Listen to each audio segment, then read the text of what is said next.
Thank you very much, Madam Chair. And many has been said this morning about the case of the violent extremism, the experience of different parts of the continent. In Somalia and in the Horn of Africa, this phenomena shares a lot of things. Professor Soya now talks about the state and the role of the state and how important it is a functioning state institutions with robust legitimacy and acceptance of the people. But in a failed state, this is broken. Institutions are broken. The legitimacy is not there anymore. People trust level has been affected. And the society disintegrates. In a nation where the society is living harmoniously together, when this thing happens, they are sifted out and everybody goes back to his traditional place. So the sharing of common purpose of living together is not there anymore once this thing happens. So in the case of Somalia and in the Horn of Africa, when, as the madam said, when you heard about Somalia, you heard so many difficult adjectives associated with it. Why? Because there are so many reasons that are unique for Somalia, and there are reasons and aspects that Somalia shares with the rest of the affected parts of the continent. Somalia, we have three neighboring countries: Kenya, Ethiopia, Djibouti. And all these three countries, there is a very considerable minorities living, Somalis living in those countries. The second largest province in the Republic of Kenya is inhabited by Somalis. One of the 9 federal member states of the Federal Democratic Republic of Ethiopia is a Somali ethnic group. The majority of the population in the Republic of Djibouti are Somalis. And then the way of life of the Somalis is nomadic. They move constantly from one place to another. The border it doesn't exist for them. They move across the border here and there. So easily you can understand how this movement facilitates that. That's number one. Number two, Somalia, the state collapse in Somalia is almost 40 years now, 4 decades. But the significant part of it has happened in the 1990s when the Somali state completely failed.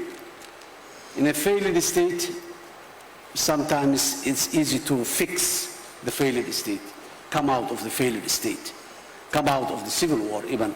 It took 10 years Somalia to end the civil war until 1991 until 2000. The first transitional government established in 2000, and then successive transitional governments, one after the other, goes on until 2012. Then Somalia ended the civil war, Somalia ended the transition, Somalia ended the failed state, but remained a fragile state. And one of the most difficult elements is addressing the challenges of a fragile state rather than failed state. When there is a fragility, the world accepts the certain level of political sovereignty for that particular country. But the reality in the ground is completely different. And then when this violent extremist element stays there for a long time, in the case of Somalia, after the civil war and all this, the Al-Shabaab is there more than a decade now. They become chronic. And when the state cannot reach in the peripheries where they stay there, these extremist elements, they are ideology-based. Ideologies have no borders. Ideology have no citizenship. So it's very fluid, moving around. And a society subjected to that extremism indoctrination for a decade or even more, where there was no state institutions, where there is no relationship between a functioning state and the community is there, they are living their traditional way, and the vacuum of the state is filled by these extremist elements. So this is the challenge in Somalia is a bit more difficult than in many other places, although we have certain commonalities. This prolonged with all these qualities and the characteristics of a failed state, fragile state, post-conflict situation where there is a lot of grievances, a lot of mistrust within the society, a lot of, say, economic hardship, humanitarian disaster.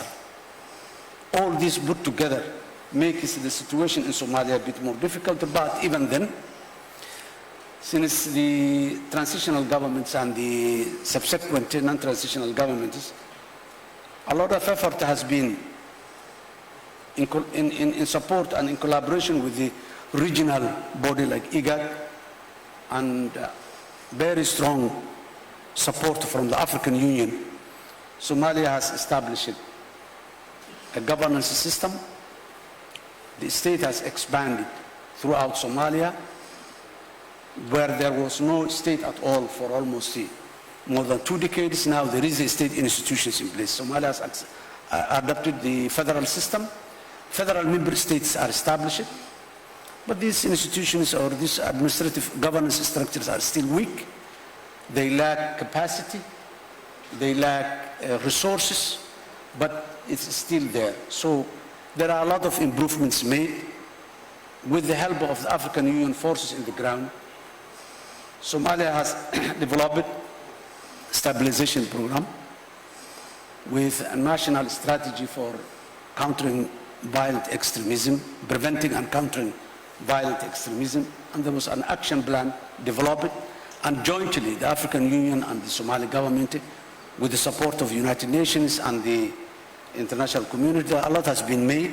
Rehabilitation centers have been established for those who are coming back from Al-Shabaab, or those have been taken or captured by the security forces. They have been given opportunity for rehabilitation centers in Somalia. But still we have the common challenges that have been mentioned all the day: youth unemployment. As usually we share with Africa, the majority of the population in Somalia, almost 70% of the population is less than 30 years, or less than 35 years old. And the unemployment, everybody can imagine. So this is the breeding ground of all these difficult or evil forces that can attract these young people. There is a unique case study that has been made by local youth groups where they followed up with one family when the state collapse took place in 1990. That family went back to their original place: a father and a mother and 3 sons. The eldest son by that time, when in 1990, was 6 years old. Another one 4 years, another one 3 years old. So they went back there. After 2 decades, in a remote village, and the eldest son has married, he got kids, he has no job, he has no place to go. So someone came to him and said, "Oh, you have a problem, you cannot help your family. Come and join us. We go to the sea, we snatch a sheep, we ask a ransom, and the next day you have $100,000 in this small hut." He went there, he lost in the sea, and he was captured by the international naval forces in the sea. The second one, and he disappeared, he didn't come back. Then the second one, Shabaab came to him and said, "Okay, lads, join us, we'll give you $100 a month so that you can support your family." He joined Al-Shabaab. Just for the bulk of the fighting force in Al-Shabaab, they are not there for ideological reasons. They are there for economic reasons because of the poverty. And very good number of other fighters in Shabaab They are not there for economic reason. They are not there for ideological reason, but they are there for certain grievances that they had. Because that is what Al-Shabaab uses. They go, you are a minority, you have been abused by this majority or big clans.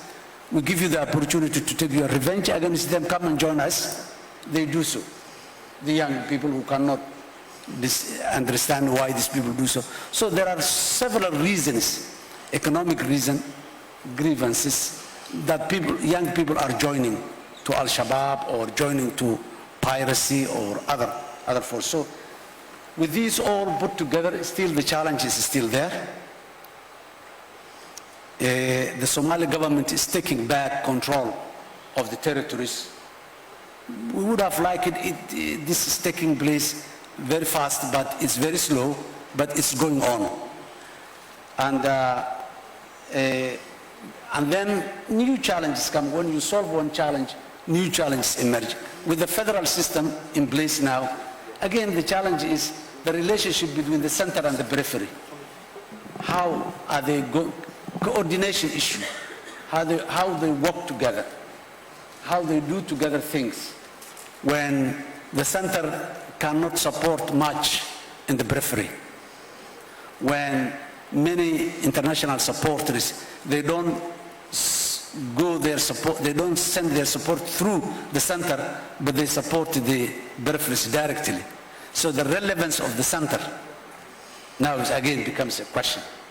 So these are some of the challenges that are existing. Other than that, Somalia is moving forward with really implementing this security architecture and this strategy for countering extremist violence, and the action plan working with the African Union mission in Somalia, and with African Union mission and the United Nations in Somalia. So these are some of the experiences that we had. The challenges are too many. For example, the neighboring countries, they are contributing a lot to stabilize Somalia. They send forces, they send diplomatics, they give diplomatic support to the Somali government.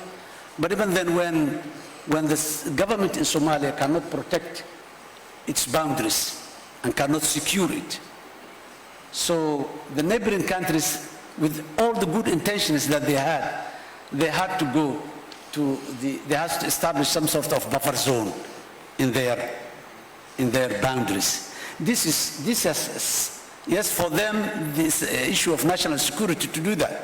But for Somalia, this will not help the relationship between the center and the peripheries that I was talking now. There are certain peripheries that are more attached to the outside than the center or the central government. So it's again, the situation that does not support in strengthening the national institutions so that they can control and overtake the responsibility in the future. These are some of the challenges that are existing in Somalia, but other than that, I would like to underline that there is a very, very tangible progress taking place. Yes, it's slow, but it's there, and this is happening with the support of the African Union and the United Nations as well. I thank you. Thank you. Thank you very much, Your Excellency. I hope we'll have time to come back to you